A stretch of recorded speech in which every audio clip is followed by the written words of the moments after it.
Janisa, Jakaya Chunyatila, Jegi Humer Keralada, Huri Bako Kana Hecho, Girdu Hadina Boroti, Ratabat Adaberehicho, Hadinai Adamalade, Adan Jegi Dikecho, Assalamun alaikum, Kiriyal Ma'ruhula, Itotabera Jize, Chabotaigi Kidago, Assalamun alaikum, Kiriyal Ma'ruhula, Itotabera Jize, Chabotaigi Kidago.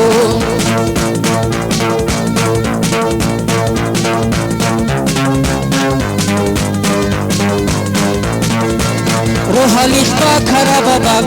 Bakanidat Erekuna, Udun Hikrum Sakhula,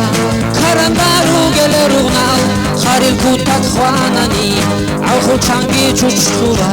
Jorhu Iyahkunubugu, Doyasat Bukhrotikun, Assalamun alaikum, Kiriyal Ma'ruhula,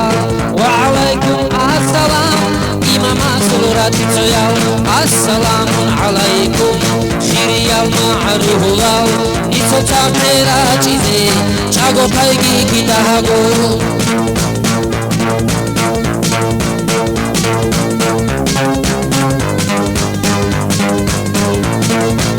Duda Sanbertina Bate, Ezema Arda Hecho, Duda Sanbertina Yas, Shegi Habro Sutu Hecho, Katalago Alabertin, Yeshulago Sabertin, Churi Chogo Humeraka, Khachagot Nusulu Jilrer, Assalamun alaikum, Kiriyal Ma'ruhula,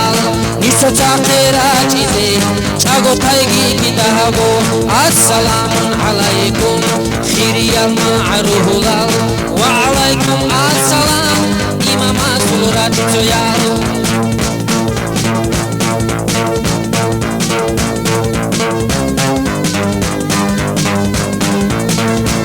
Assalamun alaikum, Kiriyal Ma'ruhula,